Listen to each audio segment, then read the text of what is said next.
اعوذ باللہ من الشیطان الرجیم بسم اللہ الرحمن الرحیم سورہ الانعام آیت نمبر 131 میں اللہ پاک فرماتے ہیں یہ رسولوں کا بھیجنا اس لیے تھا کہ آپ کا رب بستیوں کو ظلم کی وجہ سے ایسے حالات میں تباہ کرنے والا نہیں ہے کہ وہاں کے رہنے والے حق کی تعلیمات سے بالکل بے خبر ہوں، یعنی انہیں کسی نے حق سے آگاہی نہ کیا ہو۔ آیت نمبر 132 میں اللہ پاک فرماتے ہیں اور ہر ایک کے لیے ان کے اعمال کے لحاظ سے درجات مقرر ہیں، اور آپ کا رب رسول اللہ کا رب ان کاموں سے بے خبر نہیں ہے جو وہ انجام دیتے ہیں۔ آیت نمبر 133 میں اللہ پاک فرماتے ہیں اور رسول اللہ کا رب بے نیاز ہے، بڑا رحمت والا ہے، اگر چاہے تو تمہیں نابود کر دے، برباد کر دے، اور تمہارے بعد جسے چاہے تمہارا جانشین بنا دے، جیسا کہ اس نے دوسرے لوگوں کی اولاد سے تم کو پیدا فرمایا ہے۔ آیت نمبر 134 میں اللہ پاک فرماتے ہیں بے شک جس عذاب کا تم سے وعدہ کیا جا رہا ہے وہ ضرور آنے والا ہے، اور تم اللہ کو مجبور نہیں کر سکتے، عاجز نہیں کر سکتے۔ آیت نمبر 135 میں اللہ پاک فرماتے ہیں فرما دیجئے اے رسول مکرم صلی اللہ علیہ وآلہ وسلم، اے میری قوم تم اپنی جگہ پر عمل کرتے رہو، بے شک میں اپنی جگہ عمل کیا جا رہا ہوں، پھر تم ان قریب جان لو گے کہ آخرت کا انجام کس کے لیے اچھا ہے، کس کے لیے بہتر ہے، بے شک ظالم لوگ نجات نہیں پائیں گے۔ آیت نمبر 136 میں اللہ پاک فرماتے ہیں انہوں نے اللہ کے لیے انہی چیزوں میں سے ایک حصہ مقرر کر لیا ہے جنہیں اس نے کھیتی اور مویشیوں میں سے پیدا فرمایا ہے، پھر اپنے گمان، اپنے باطل خیالات سے کہتے ہیں کہ یہ حصہ اللہ کے لیے ہے اور یہ ہمارے خود ساختہ شریکوں کے لیے ہے، پھر جو حصہ ان شریکوں کے لیے ہے سو وہ تو اللہ تک نہیں پہنچتا، اور جو حصہ اللہ کے لیے ہے تو وہ ان شریکوں تک نہیں پہنچ جاتا، وہ کیا ہی برا فیصلہ کر رہے ہیں۔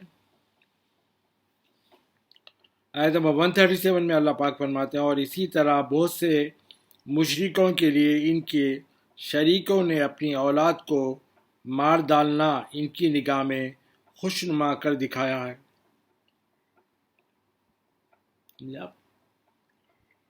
تاکہ وہ انہیں برباد کر ڈالیں۔ یعنی شیاطین جو اللہ کے شریک کے لوگ بناتے ہیں، وہ شیاطین ان کی نظر میں ان کی اولادوں کو مار ڈالنا اچھا کر کے دکھا رہے ہیں تاکہ وہ ان کو برباد کر دے، اور ان کے لیے بچے کچے دین کو بھی ان پر مشتبہ کر دیں، یعنی شک میں ڈال دیں، جو بچا کچا دین ہے وہ بھی شک میں ان کو ڈال دیں، اور اگر اللہ انہیں جبراً روکنا چاہتا تو وہ ایسا نہیں کر پاتے، بس آپ صلی اللہ علیہ وآلہ وسلم انہیں اور جو افطرا پردازی وہ کر رہے ہیں، یعنی جو وہ حرکتیں کر رہے ہیں، جو منمانی اپنی کر رہے ہیں، اسے نظر انداز کرتے ہوئے چھوڑ دیجئے۔ آیت نمبر 138 میں اللہ پاک فرماتے ہیں اور اپنے خیال باطل یعنی باطل خیالات سے یہ بھی کہتے ہیں کہ یہ محض مویشی یعنی جانور اور کھیتیاں ممنوع ہیں، اسے کوئی نہیں کھا سکتا سوائے اس کے کہ جسے ہم چاہیں،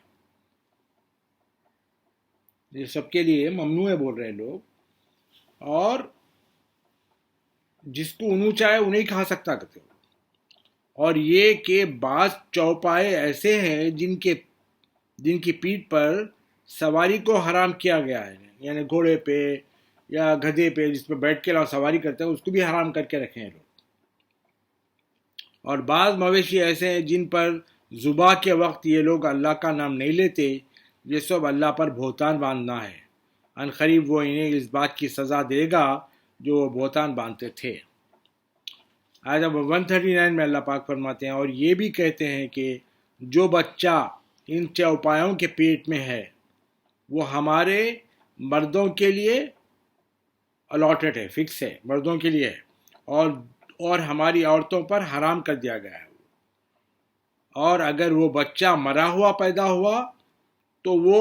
مردار عورتیں سب اس میں شریک ہوتے ہیں۔ عنقریب وہ انہیں ان کے من گھڑت باتوں کی سزا دے گا اللہ تعالیٰ، بے شک وہ بڑی حکمت والا، خوب جاننے والا ہے۔ اللہ تعالیٰ ان لوگوں کو عذاب دیا تھا یہ قوم کو ایک بار، آپ کو یاد ہوگا کہ 700 ہجری میں یا 1000 ہجری کی بات ہے، وہ ٹائم پہ ایک بہت بڑا جو ہے نا نکلا تھا جو لوگوں کو قتل کرتے پھر رہا تھا۔ کون تھا؟ چنگیز خان، جو میکسیمم لوگوں کو انہیں کاٹ کاٹ کے لوگوں کے مینار بنایا تھا، سروں کے، کھوپڑیوں کے، اور مسلمانوں کا علم تو پوری دجلہ میں بہا دیا تھا اور برباد کر کے رکھ دیا تھا پوری میجورٹی پلیس پہ۔ عذاب آ چکا ہے ان کے اوپر، لیکن اب پھر اس کے بعد کا عذاب پتہ نہیں کب اللہ تعالیٰ لانے والا ہے۔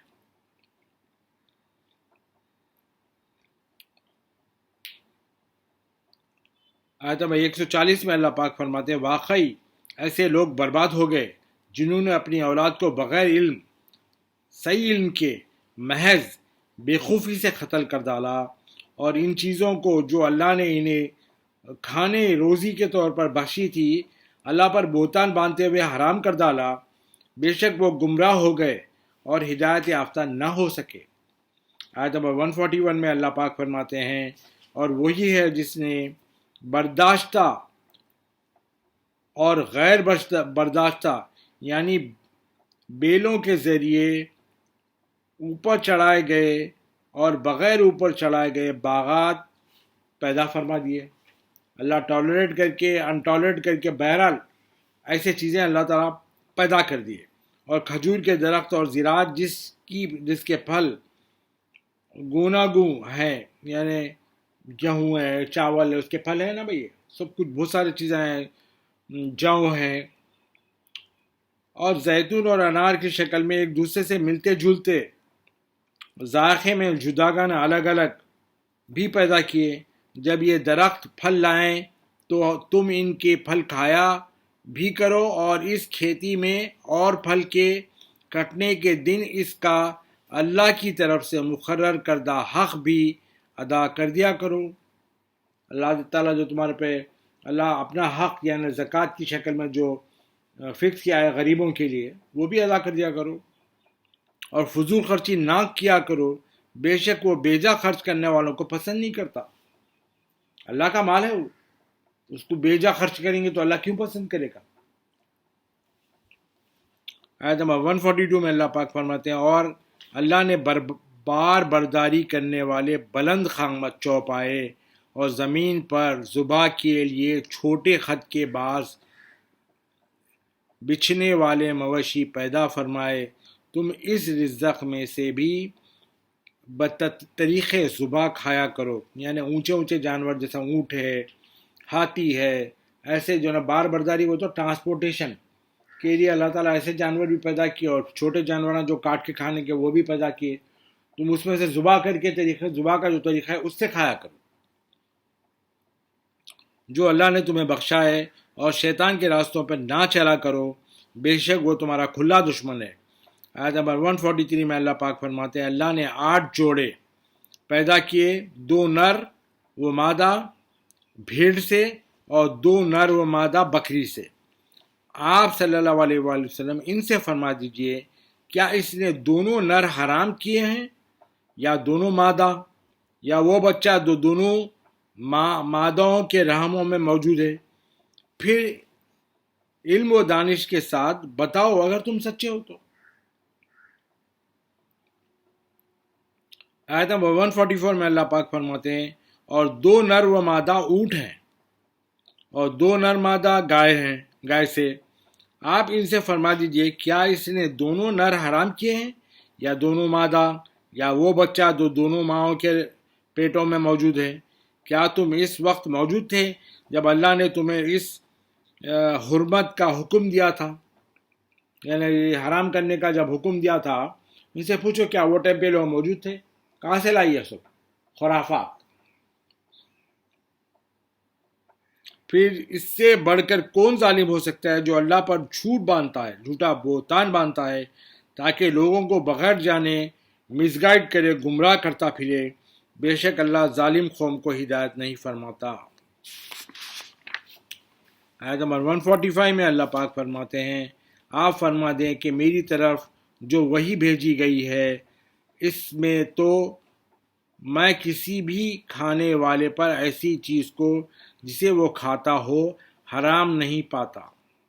سوائے اس کے کہ وہ مردار یا بہتا ہوا خون یا سور کا گوشت ہو، کیونکہ یہ ناپاک ہے، یا نافرمانی کا جانور جس پر ذبح کے وقت اللہ کا نام بلند نہ کیا گیا ہو، وہ چیزیں میں حرام سمجھتا ہوں۔ اس سے علاوہ جو چیزیں لوگ کھاتے میں اس کو حرام نہیں سمجھتا۔ پھر جو شخص بھوک کی وجہ سے سخت لاچار ہو جائے تو نافرمانی کر رہا ہو اور نہ حد سے بڑھ رہا ہو تو وہ بے شک رسول اللہ کا رب بڑا بخشنے والا نہایت ہی مہربان ہے۔ اگر بھوکے پیٹ ہے، انہیں بالکل ٹانگا لگڑ رہا ہے، وہ نافرمانی بھی نہیں کر رہا ہے، اللہ کا حکم کے خلاف بھی نہیں کر رہا ہے، بس اپنی جان بچانے کو کچھ حرام میں سے کچھ کھا کے اپنی جان بچا لے رہا، تو بھی اللہ تعالیٰ اس کو بخش دے گا۔ آیت نمبر 146 میں اللہ پاک فرماتے ہیں، اور یہودیوں پر ہم ہر ناخن والا جانور حرام کر دیا تھا، اور گائے اور بکری میں سے ہم نے ان پر دونوں کی چربی حرام کر دی تھی، سوائے اس چربی کے جو دونوں کے پیٹ میں ہو یا اجڑی میں لگی ہو یا جو ہڈی کے ساتھ ملی ہو، وہ حلال تھی، باقی دوسری چربی حرام تھے ان کے اوپر۔ یہ ہم نے ان کی بدماشی کی وجہ سے انہیں سزا دی تھی، اور یقیناً ہم سچے ہیں۔ کوئی بولنے کی بات ہی نہیں ہے، بے شک ہمارا رب سچا ہے۔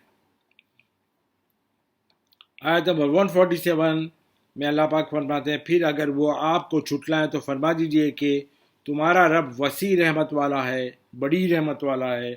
اور اس کا عذاب مجرم قوم سے ٹالا نہیں جائے گا۔ آیت نمبر 148 میں اللہ پاک فرماتے ہیں، جلد ہی مشرک لوگ کہیں گے کہ اگر اللہ چاہتا تو نہ ہی ہم شرک کرتے اور نہ ہمارے باپ دادا اور نہ کسی چیز کو بغیر سرٹیفائڈ حرام قرار دیتے۔ اسی طرح ان لوگوں نے بھی جھٹلایا تھا جو ان سے پہلے تھے، حتیٰ کہ انہوں نے ہمارا عذاب چکھ لیا ہے۔ فرما دیجئے کیا تمہارے پاس کوئی قابل حجت علم ہے، یعنی کوئی تمہارے پاس سرٹیفائڈ علم ہے جس پہ آرگو کر سکتے اپن کہ تم اس سے ہمارے لیے نکال لاؤ تو اسے پیش کرو؟ تم علم یقینی کو چھوڑ کر صرف گمان یعنی سوچوں کی پیروی کرتے ہو، گمان کی پیروی کرتے ہو، تو تم محض تخمینہ کی بنیاد پر دروغ گوئی کرتے ہو، تم اندازے لگاتے ہوئے دروغ گوئی یعنی بے دھڑک باتیں کرتے ہو۔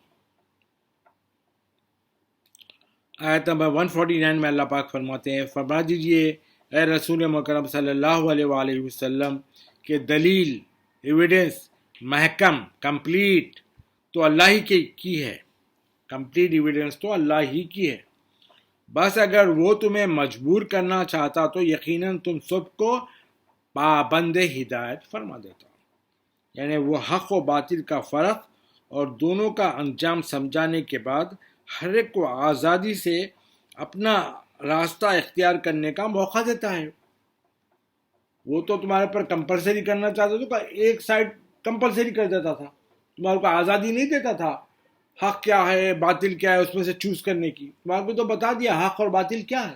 اس کے بعد تم کو آزاد کر دیا، تم جس کو چاہے چوز کرو، سیدھا راستہ چاہے تو سیدھا راستہ لو، برا راستہ لے تو برا لو، دونوں کا انجام بھی بتا دیا اس نے۔ آیت نمبر 150 میں اللہ پاک فرماتے ہیں، ان مشرکوں سے فرما دیجئے رسول مکرم صلی اللہ علیہ وآلہ وسلم کہ تم اپنے ان گواہوں کو پیش کرو جو آ کر اس بات کی گواہی دیں کہ اللہ نے اسے حرام کیا ہے۔ پھر اگر وہ جھوٹی گواہی دے ہی دیں تو ان کو ان کی گواہی قبول نہ کرنا، بلکہ ان کا جھوٹا ہونا ان پر دکھا دینا، اور نہ ایسے لوگوں کی خواہشات کی پیروی کرنا جو ہماری آیتوں کو جھٹلاتے ہیں اور جو آخرت پر ایمان نہیں رکھتے اور معبودان باطلہ کو اپنے رب کے برابر ٹھہراتے ہیں۔